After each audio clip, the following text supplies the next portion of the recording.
We'll begin with a reign of terror. A few murders here and there.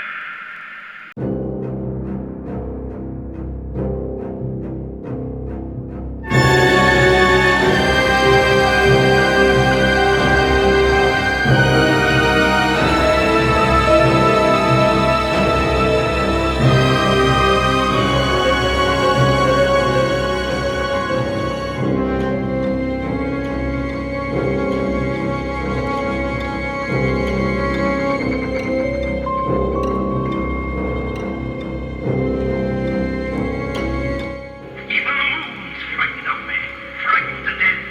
The whole world's frightened to death. Hello, friends and fiends. Welcome to another edition of Blood and Guts, HHN, where we break down the blood and guts of Halloween Horror Nights. And with me, as always, is the Pumpkin Lord himself, Matt. How's it going, Matt? I'm just as happy as Dr. Oddfellow on Bozo the Clown's circus show, my friend. How you doing? Oh, I'm doing pretty good. Doing pretty good. Yeah. So tonight, folks, what we're going to do is we're going to give you our HHN pre-show hype list. This is our hype list before we go to the event. These are where they stand on our list, having not seen them, having not experienced them at all. And what we're going to do also is once we get back, we will give you our official ranking of where these stand 1 through 10 and see kind of how they've changed, how they've evolved over the event. You know, some of these are subject to change for sure. Some are going to go up, some are going to go down. So we're going to go ahead and get it kicked off. Matt, why don't you go ahead and give us what's your number one hyped house here? What's got you pumped up for Into the Fog? Surprise, surprise, my friend. Like, I don't like many shows in my life, but one I do absolutely love is Stranger Things, and especially this latest season 4, which brought in the character Vecna. So I'm super stoked about this house, just getting to see all the book report. We call it a book report house, like just seeing the things they'll cover from season 4. So you think about the attic scenes, you think about the scenes in the Upside Down. I'm just looking forward to seeing that house.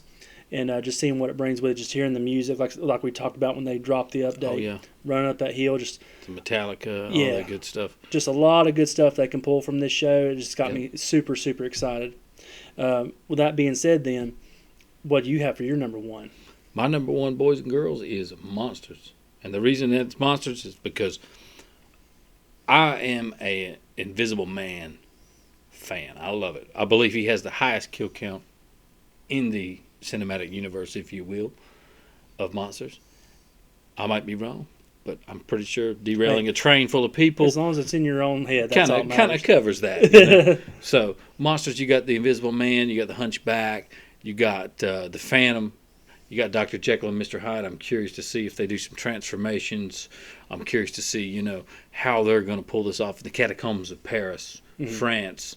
Hopefully there's skulls sticking out of the wall. Hopefully it's dark and damp, and it's just, one of those. I liked last year, but I'm not particularly fond of that Egypt setting. Right. So I'm hoping this year comes a little bit more darker, a little bit more bloody Gothic. and twisted. Yeah, a little more gothic. There you go. But yeah, Monsters, number one for me so far. Moving right along, then, I'm going to keep it at you then. Go ahead and hit us with your number 2. Number 2 is Dragons, Dueling Dragons, simply for nostalgia purposes. I remember this ride when it was Dueling Dragons. I never got to ride it when it was Dragon Challenge Harry Potter. And if anybody tells you this year that it's Hungarian Horntail, you tell them they're wrong. The names are Blizzrock and Pyrock. They're fire and ice. And I remember the whole spiel from Merlin. I remember the skulls in the walls, much like the catacombs. Yep. And I remember this ride. I remember getting off of it and getting immediately onto the next coaster, riding it multiple times when it opened in 99, I believe, and just loving every bit of it. B&M Inverted is what it was. It was a great coaster, and I'm really curious to see how they pull this off.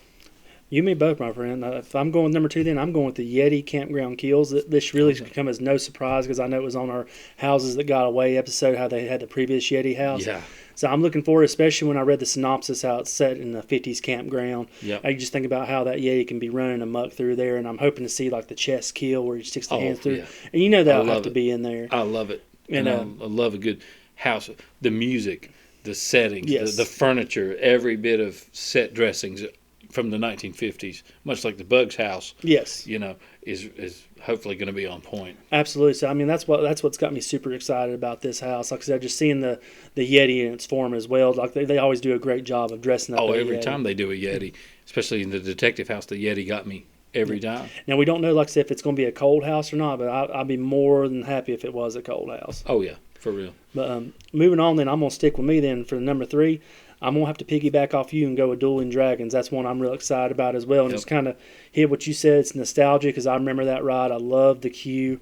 And something similar to what the synopsis on the ride is saying, you get to choose your path. Choose your path. It might be a multiple path house. Now this hasn't worked so well for them in the past. Yeah. They've had a few of these, and it just seemed like they ran it for a few nights, and then they were like, "No, people are just getting too confused. Yeah. We're going to change that."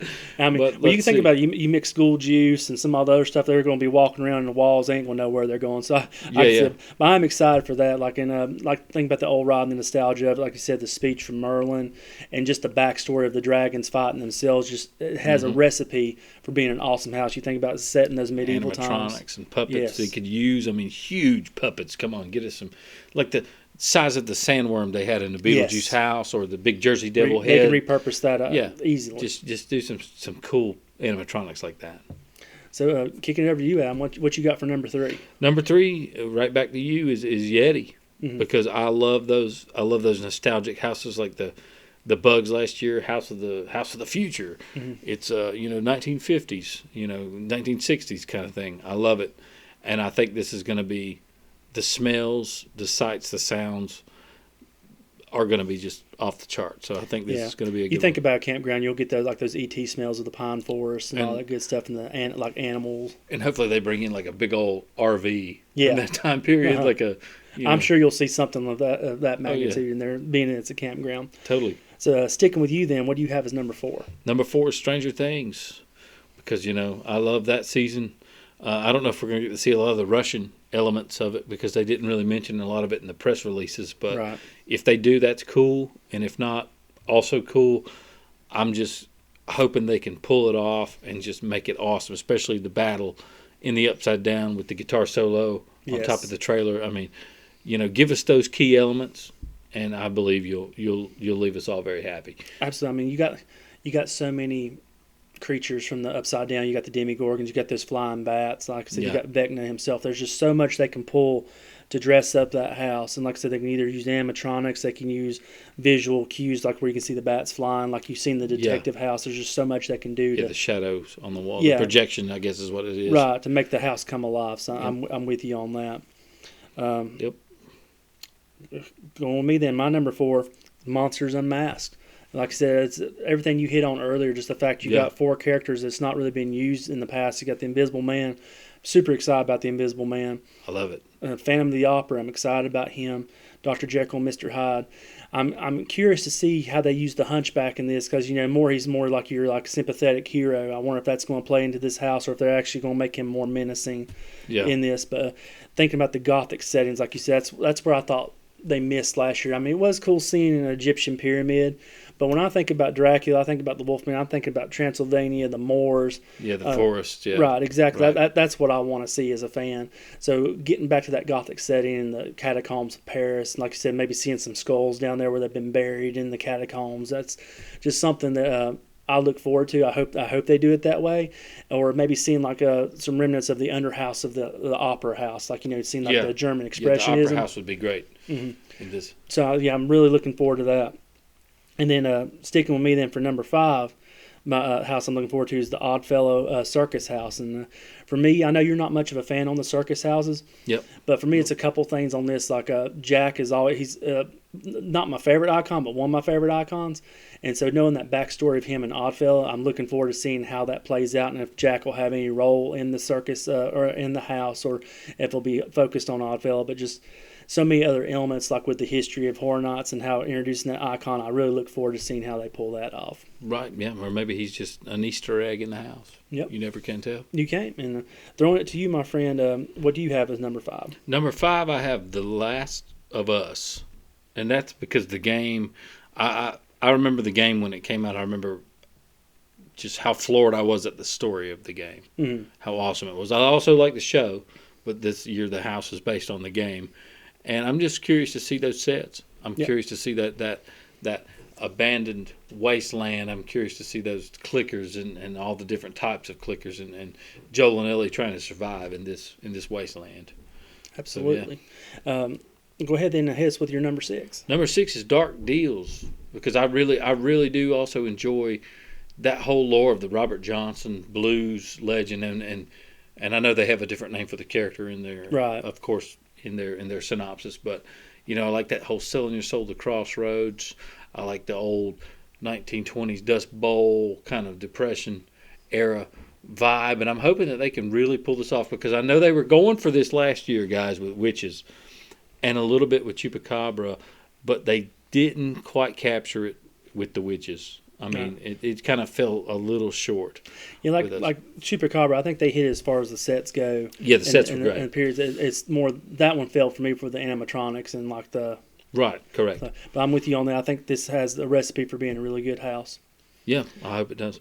For me, the number 6, I'm gonna piggyback off you. I'm gonna hit Last of Us. That's the one. I love the video game as well. Like just seeing how that plays out. Like I know when I first played it, I was like in awe of the graphics, the clickers, the post-apocalyptic setting. Kind of had you on edge a little bit. Oh yeah, absolutely had me on edge. And so just thinking about how that's going to translate in the house, and like just seeing like all the moss growing up and all the vines all around you. Oh, I love it. Yeah, exactly. It just has a recipe for them being able to dress up that house. You have the clickers, the other creatures, Ellie and all them. And with that set dressing. Yes. Sorry to cut you off. That set dressing of the overgrown vines. They've accomplished that in Descendants. They've accomplished that in Seeds. They've accomplished that before. They know that they can do it. That's honestly why I think they probably, according to the speculation map, have it in that same house as Descendants. As there's really not much more they need to do other than that in the character. I'm sure they'll do different things and have it mixed up. Yeah. It's not going to be a carbon copy, but they already know the layout can make it work for that property. Oh yeah, totally. But then sticking with me, then number 7, same thing for you. I think you had Dark Deals at 6. I'm coming in right underneath it at 7. Yep. And kind of looking for the same things you're talking about. It's a period piece, like set in the 20s. I usually, like we talked about Covenant last year, I thought they missed the mark. I have high hopes for this one. Yeah. Just because the whole Devil at the Crossroads story has just been something you've heard as a kid. Yeah. And you see it parodied in movies, like I think about Oh Brother, Where Art Thou? Yeah. And so it'll be exciting to see. There's so much they can do with it. They just need to make sure they have some good music going on in the background with it to kind of keep you pumped up, but keep it within the times. And like the set dressings, I know we discussed earlier, like, if they're going to use certain set pieces in there, just trying to make sure they're of that era. Yeah, to really set accurate, because there are real musicians, who will call you out and say, that's not a guitar from 1920, that's from 1947. So, yeah. Absolutely. So what do you have as your 7th house? 7, I have Oddfellow. And that's because I hope it's more like a traveling circus. But I hope I'm so kind of burned out on the whole clowns aspect of every haunt from here, Portland, Maine, Portland, Oregon, Timbuktu to Timbuktu has a haunt that's clowns, and it's a circus. So what I really want to see is more of like an oddities, like your bearded lady, your big guy, your like here's the Fiji mermaid, things like that. Yeah. Like, and it really appealed to the oddities. Here's your man with a hand coming out of his face. I don't care what it is. Just kind of reminds me of, I know it's an obscure movie, but like Howling Six: The Freaks, when they Howling Six: The Freaks, or the movie The Freaks, or the HBO show Carnival. Something along those lines, where it's a Dust Bowl also. Kind of era, and I'm curious to see how they do this. I'm also curious, like you, to see if they bring in Jack at all, or if he's just more of an Easter egg in the background for you to pick up on. So we'll find that out soon enough. Absolutely. We're going to stick with you then. What's your 8th house that you're hyped for? Number 8 for me is Blood Moon.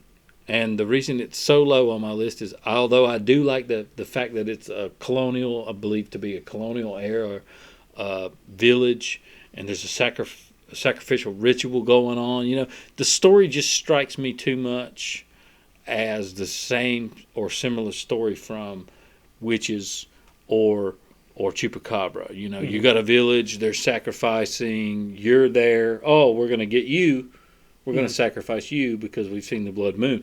And hopefully that changes. Like, these are all subject to change. But that's the reason it's a little so low for me. I'm curious to see how they do the sets. It might rise, might fall. We'll just have to wait and see. Absolutely. All good points on that. Moving right along, then, my eighth house, I'm actually going to go with Chucky. I enjoyed the first season. Season 2, from what I've seen so far, is kind of a mixed bag. So I still overall look forward to the house.